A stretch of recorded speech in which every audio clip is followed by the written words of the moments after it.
night of election week. Governor Christie now joins me from the State Emergency Command Centre.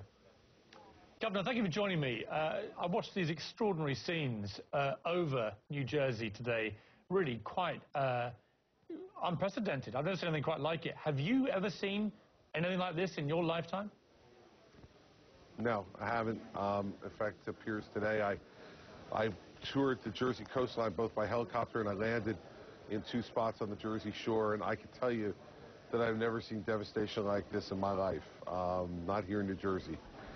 You know, you see sites like the Seaside Heights Boardwalk where the program, the Jersey Shore, is filmed. The boardwalk is gone.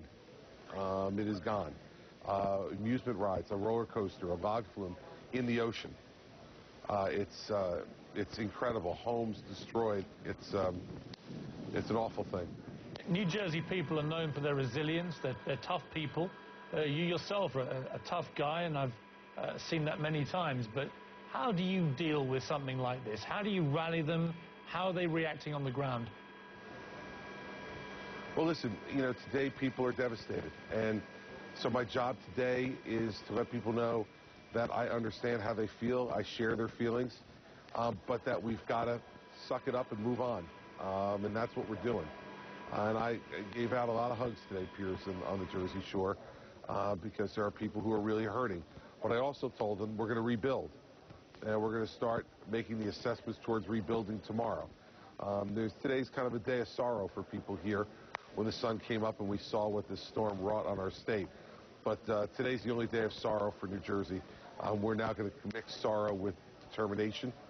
We're going to move forward as a strong and resolute people to make sure that we rebuild our state and we do what needs to be done. Have you found it a very emotional day since you've seen what's been going on?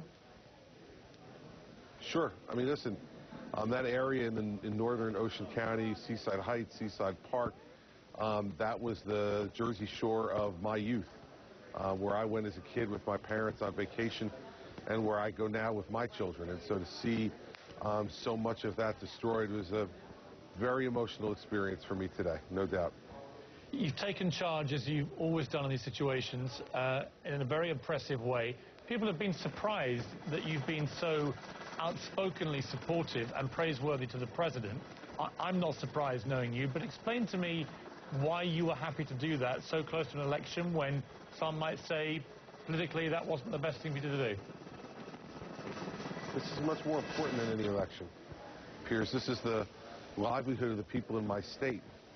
And when the president does things that deserve praise, I will give him praise. And when the president does things that deserve scorn, I'll give him scorn. And I think people know that about me. But I am not going to play politics with this issue. This is so much bigger than an election. This is the livelihood of the people of my state. And what they expect me to do is get the job done. And when someone asks me an honest question, I give an honest answer. How's the president been to deal with? He's been outstanding to deal with on this. And I look forward to seeing him tomorrow so he can see for himself what this hurricane has done to my state.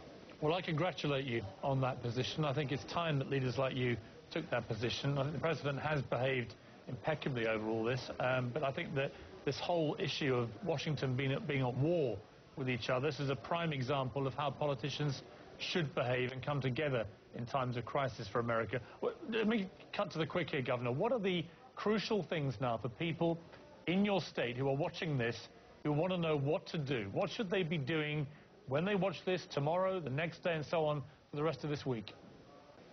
Well, listen, this is going to be a difficult week. You know, we still have 160 state roads closed.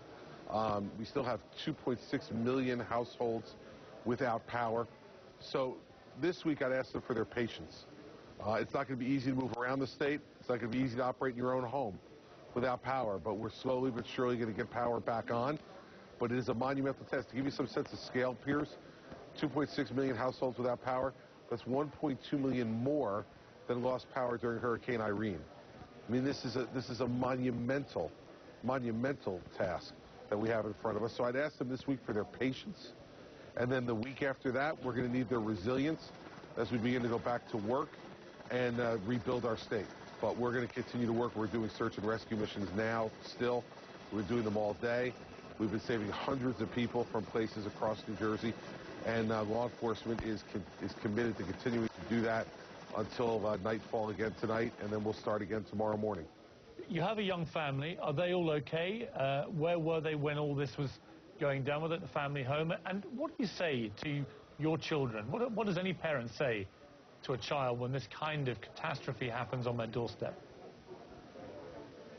Well, first off, you give them a hug and you say, don't be scared, Mom and Dad will protect you. That's the first thing you do. And second, my family was at our family home in Mendham.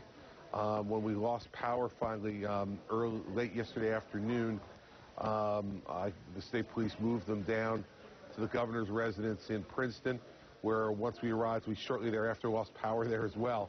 But at least we were all together, and I came from the Operations and Intelligence Center last night over to the governor's residence, and we spent the night together there last night, and we'll spend the night together there again tonight. And as I was saying, no power, but at least we'll be together. What do you say? What does a parent say? What should parents be telling us in New Jersey now? I think they look at their children, and children are obviously scared about this. And so I said this at my press briefing the other day. I spoke directly to the kids of New Jersey and said, don't be scared. The adults are taking care of this problem, and we'll take care of this problem, and we'll keep you safe. That's the most important thing. Kids want to know they're safe, first and foremost. And I don't think the message should be any more complicated than that. This is an adult problem for adults to solve and cope with, and we should just lower children's anxiety by telling them that the adults in their lives will keep them safe, and there's nothing for them to be scared of. There are so many awful places that you could take the president tomorrow to show him the scale of this devastation. Have you worked out yet where you intend taking him? Not quite yet. We're still working on it, Piers, but the White House has been very cooperative in terms of taking our input on places where the president could get the greatest insight into the true measure of the devastation in our state. And so we'll work with the president. I'm sure we'll come up with a place that's acceptable to the White House, and then that's where we'll be tomorrow.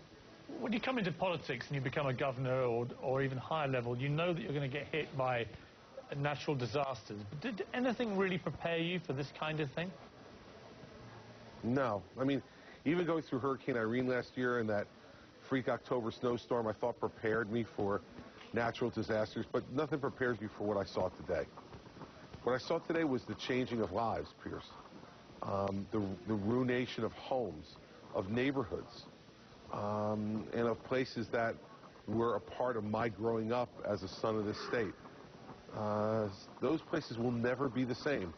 We'll rebuild them. For sure we'll rebuild them, but they'll never be the same. And there's a bit of sadness, a tinge of sadness in that. I know you've hardly had any sleep and you've been full on this really for a few days now. Have you had a chance to speak to Governor Romney? Yes, I spoke to Governor Romney on, I think that was either Saturday night or Sunday night, Piers. I can't, days are all, when you don't sleep that much, the days all run into each other. But one evening over the weekend, either Saturday night or Sunday night, Governor Romney called me at home and just asked for how things were going, what was going on. I believe that was on Sunday night. Well, I hope you get some rest tonight, Governor. You've done an outstanding job there, and I salute you and the whole team that you have there of first responders and all the emergency services. I really think that they've been faced with an unprecedented disaster, as they have here in New York, and I really salute you for the work you've done and hope you carry on doing it, and you have all our thoughts and prayers with you. Well, Piers, I really appreciate that, and you can count on the fact that I'll carry on doing it. That's what the people hired me to do, and that's what I'm going to do. And thanks for giving me a chance to come on tonight and talk to you and your audience about what's going on here. You know, we got a bunch of tough, hard-edged people in this state, and we'll be back. Good for you, Governor. Nice to talk to you. Well, thank you. Good talking to you too, Piers.